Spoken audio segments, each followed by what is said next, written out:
I am Dr. Laura Esposito Murray, co-chair of the 2024 Distinguished Leadership Awards, hosted by the Committee for Economic Development, the Public Policy Center of the Conference Board. In today's conversation, we will discuss leadership in challenging times, where we feature the outstanding CEOs who are recipients of CED's Distinguished Leadership Awards for Corporate Citizenship and Business Stewardship. Today, I have the privilege of speaking with our 2024 honoree, Raj Subramaniam, President, CEO, and Director of FedEx Corporation, a company we are all very familiar with, and one of the world's largest transportation companies with over 530,000 team members worldwide and over 14 million deliveries daily. Raj succeeded the company's founder, Fred Smith, in June of 2022 as only the second CEO in FedEx history. Under Raj's leadership, FedEx is connecting the world responsibly and resourcefully, investing in communities, committing to sustainability, promoting diversity, and adhering to the highest standards of ethical behavior, all values with CED's mission very much aligned. Raj, welcome. We're so pleased to have you joining us today. Well, thank you, Laurie. I do very much appreciate being here. Thank you, and thanks to the trustees for honoring me with the Distinguished Leadership Award. Oh, it's totally our privilege, and I'd like to start a discussion on leadership and risk management, both top-of-line business issues today. Your 30-year career at FedEx has traversed significant disruption, including the challenges FedEx overcame with the pandemic, regarding supply chains, and also the extraordinary demands of transporting the vaccine, which required very low temperatures. So from your experience, what are the key leadership lessons you've learned, and what would you identify as the key pillars of your leadership preparing for what has become very much navigating the unpredictable? Well, I think it's a fantastic question. Let me just start with some of the broad principles that has helped me, and then we'll talk specifically about the last few years because it's been a very interesting few years, let's just say. I think from a leadership perspective, some of the things that I've held dear from the very get-go are pretty basic and straightforward, but I thought quite important. I think first and foremost, as a leader, whether it's a small group, a larger group, or a whole unit or a company, I think it's important for the leader to have a clear idea of the vision where that person needs to take that group forward. And I think that vision has got to come through judgment and experience and everything else. It cannot be a collection of just addition of all the inputs you get, and that becomes your vision. It's got to be a more your view on the matter as where we go on. The second thing is that we need to have the right team in place to be able to execute that vision, and that's a very, very important job for the leader. And once you have those two in place, the third job is that execution. And most importantly, your job then probably most becomes to be able to remove barriers for execution. And I truly believe in this upside down pyramid where the leader's job is really to support the front line to be able to execute the strategy. So those are the three kind of principles that I've held strong for many years, and it's kind of worked for me. Now, if you flip into the last few years, I mean, you have to look back at 30 or 35 years and look at trade and supply chains. And there have been perturbations, but they have been relatively small, especially given history before that. And that's because of a couple of reasons. One is the fact that now we have robust and resilient networks like ours, especially moving the high-value trade. And secondly, the advances in technology. So it's been a 30-year period of relatively low perturbations, I mean, along a growth line. And then came the pandemic. And that now looks like a tsunami in comparison to what happened in the previous 30 years. And so we are now dealing with the bullwhip effect, so to speak, of what's happened there. And, honestly, we are now resetting back from these 5 to 5 years. If you're like Rip Van Winkle and went to sleep for the last 4 or 5 years and woke up, you would say, oh, yeah, reasonably following the trend, you would have missed the ups and the downs. So that's kind of where we are. To lead in these, you have to be adaptable. There is no other way around it. And you have to stay very curious and keep your judgment to the side. And you have to take calculated risks, make some bets, on timing and things like that. But I think it's definitely been a challenging, but also a very good learning experience for all of us. And so looking at what you just structured as the principles of the leadership values that you're following, team vision, team execution, company culture is really key, and also disruption. Company Yeah, culture leading through yeah. disruption. And you stated that FedEx's world-class culture, is how you put it, is the core of everything at FedEx. So help us understand how, during these transformational times, what are the major elements of how you are uh, forming, creating, developing, reinforcing culture? Well, this is a very, very important topic, Laurie. I think actually core and foundational to many, many other discussions, and core and foundational to FedEx. Fred Smith, as a founder of FedEx, has built a lot of phenomenal things from ground up. But one of the things that he gets less credit for, but he should get the most, is for the culture that he has built at FedEx. And it's ultimately, it's very, in the construct is very simple. It's people, service, profit. You take care of your people, they deliver outstanding experience to our customers, which delivers profit for the company, which we reinvest back in our people. That unending circle of PSP, as we call it, has been with us from the very founding of FedEx, and is going to be there for years to come. No matter if you acquire new companies, if you acquire new technologies, get new people, a lot of things might change, but the culture will not. And that's an enduring feature of FedEx because it's worked for us. One of the things that I have had the luxury and pleasure of doing all my career at FedEx is to live and work in several different parts of the world. And people always ask me, how difficult is it to do business? And so many things are different, all this stuff. Well, the interesting thing for me is the language of the country may be different, but the language of FedEx is it's the same. And that's because the foundation principles of our culture works across humanity, no matter where it is. And so that's what has really been very helpful for us. So especially when we went through this period in the last 4 or 5 years, where it's very, very clear uh, what we are about, and that the mission about FedEx is very clear as well, and the idea that we connect people and possibilities around the world, and that we deliver on that FedEx Purple Promise every single day, and found just supported by our culture helps us a lot. So when we had to deliver the vaccines, we were the one of two companies who could actually do it. And so it's always thus. We have a simple principle. If your neighbor's house is on fire and you're the one with the fire hose, you run to help. And that's kind of what we did. And because of the network of the temperature capabilities, of the time in capabilities, of speed, those are only things that we could provide. And we were there to support the world, in fact, as we moved the vaccines and billions of PPEs and masks and other healthcare related material all around the world.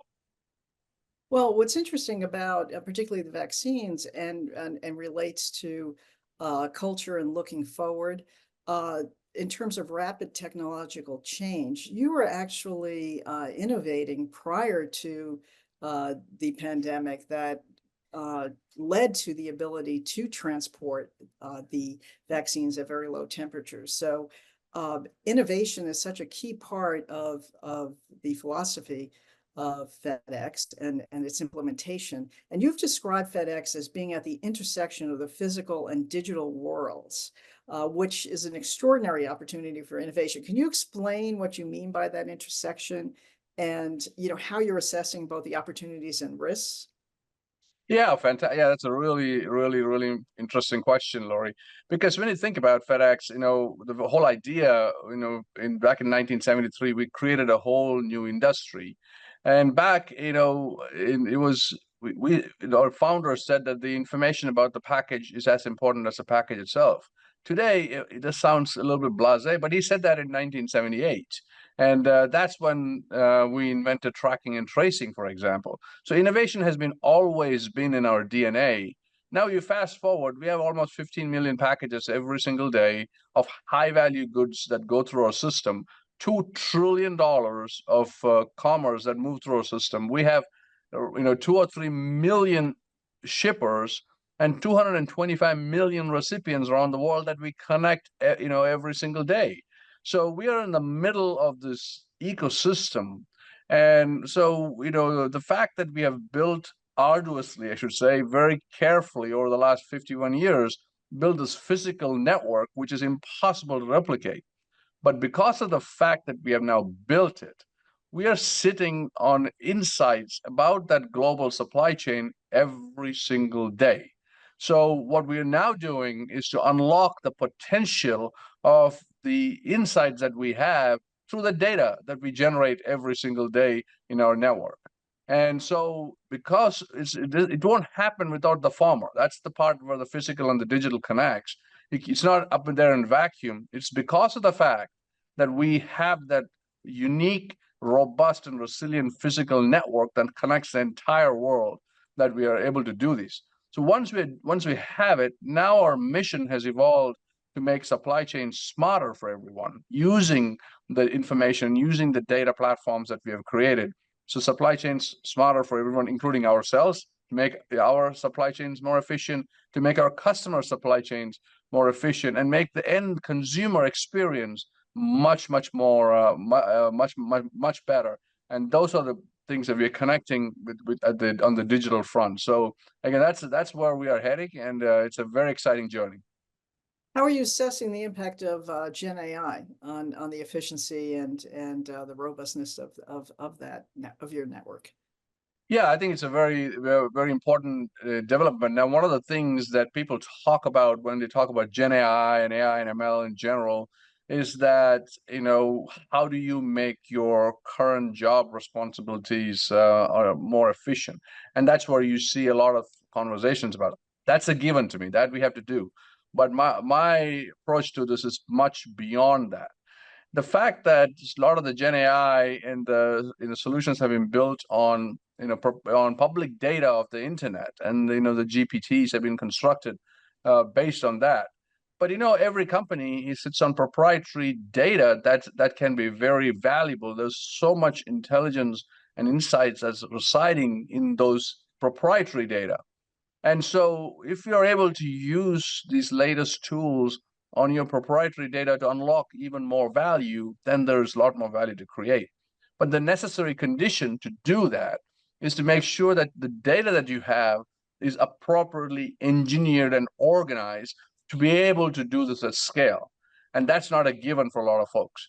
And fortunately for FedEx, we began this journey back in 2020, and not knowing really that there's going to be a Gen AI revolution to be to come in the future. But the fact that we moved early gives us an advantage to be able to leverage the data that we have inside to be able to provide value in different parts of the value supply chain.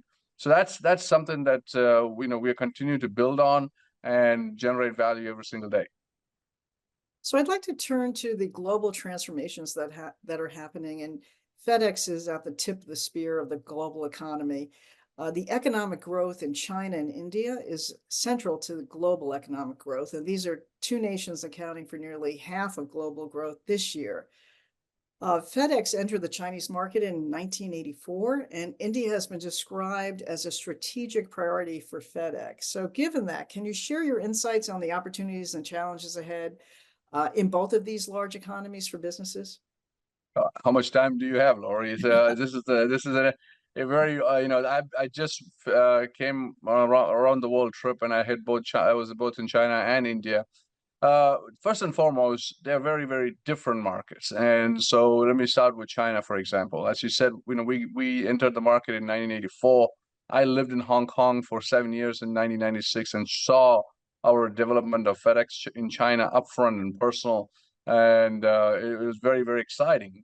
The reality is China is a manufacturing center for the world, and represents roughly 28 to 30% of global manufacturing. And that's where we are. We are in the business of moving high value goods, and manufacturing is a key place to be. So I think as the China grew and their percentage of manufacturing, the world grew, FedEx grew right with it. And so we have now a very we are a referendum on everybody else's supply chain, so to speak. And so as people's supply chains have been connected more and more towards China, that has continued to grow. So that's the background for FedEx in China. And as you look at China now, the supply chain patterns are now changing, and we are watching it live every single day. And so with different kind of patterns evolving, meaning the finished goods are not coming directly from China anymore. They're more intermediate goods, and they're moving to other parts of the world, and from there to the consuming centers of the world, like United States and Europe and so on. The good news for FedEx is we are here, there, and everywhere. It doesn't matter where you are. We can move FedEx capacity much faster than manufacturing capacity can move, and we are at the ground because we understand the market signals at the very granular level, and we are very tactile in that sense. So it's an evolving supply chain pattern. And we are very much connected to the traffic that is going in and out of China to the world, China to different parts of the world. And we have a hub in Guangzhou in South China, for example. So that's that. And in India is a different story. In India is from a manufacturing perspective, they represent today about 2.8%. So 1/10 the size of China.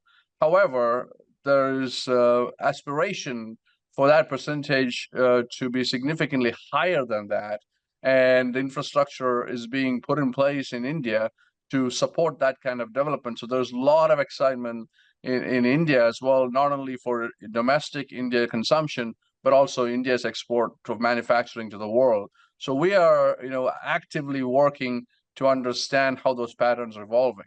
But India is also beyond that. In that sense, not only our core business, but also a center for technology and talent. And so not only are my interests from India that have a three-pronged strategy, is of course build out our core business, especially as manufacturing continues to expand in India, but also become a technology hub for the whole world and a talent hub for the whole world, especially as we are now significantly moving forward with our digital transformation. So very important markets, slightly different reasons, but a critical priority for us.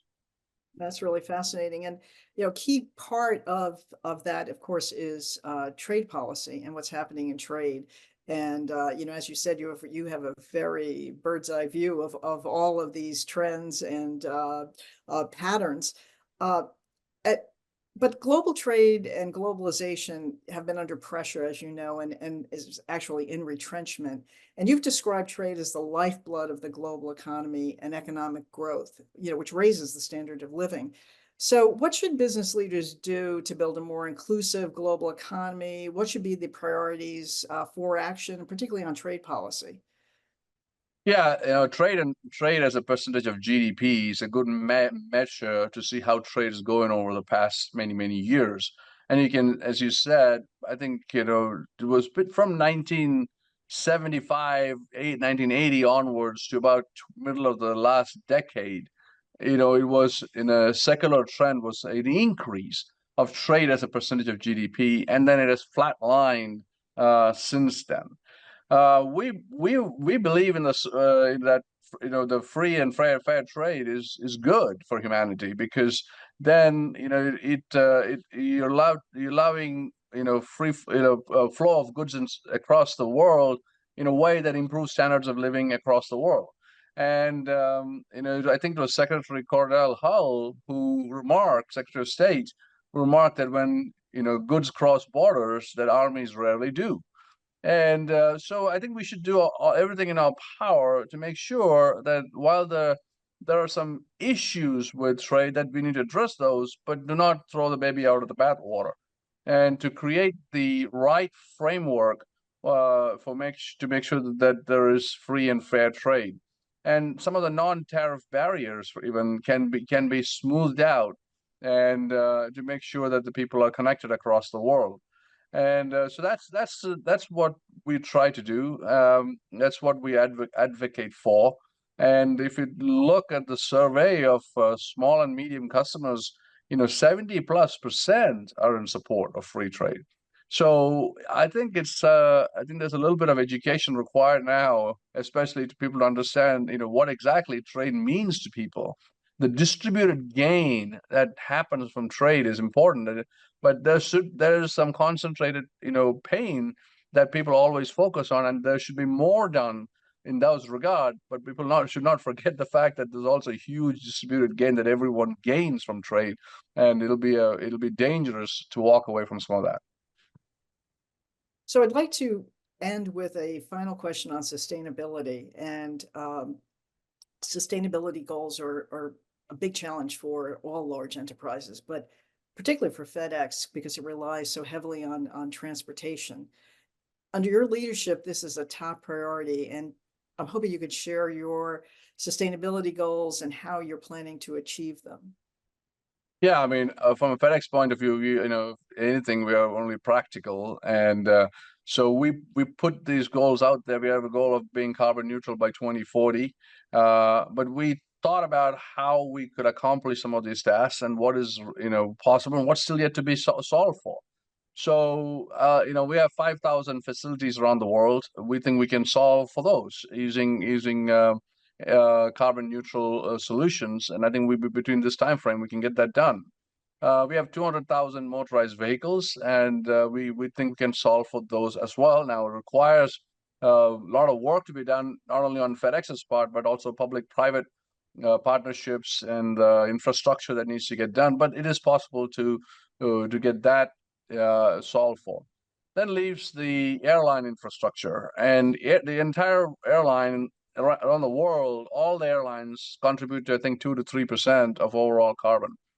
But now the solutions for this are not so much well defined. People talk about sustainable aviation fuel, which is good, but today the supply demand of SAF is nowhere near close to solving the problem. So we recognize that there requires more fundamental solutions for this, and so we started up what's called now the Yale Center for Natural Carbon Capture, working with the Yale School, and we stood up this unit. You notice we don't have the FedEx name anywhere on it.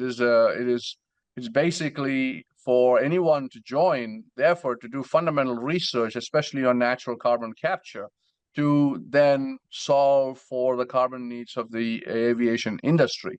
And so some work to be done. That's been stood up for now more than 2 years, and so we're looking forward to continuing that and creating more solutions to handle the airline. So like I said, we are very practical. We think about what we can take care of, what's still yet to be done, what needs further work, and so it's a constant cycle of things. And I'm hopeful that all this will come to a point where we get to the final goal here.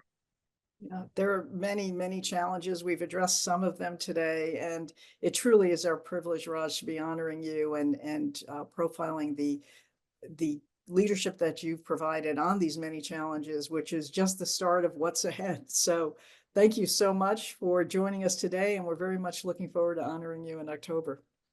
The honor is indeed mine, and I'm so grateful for CED to give me this award, and I look forward to seeing you all in October.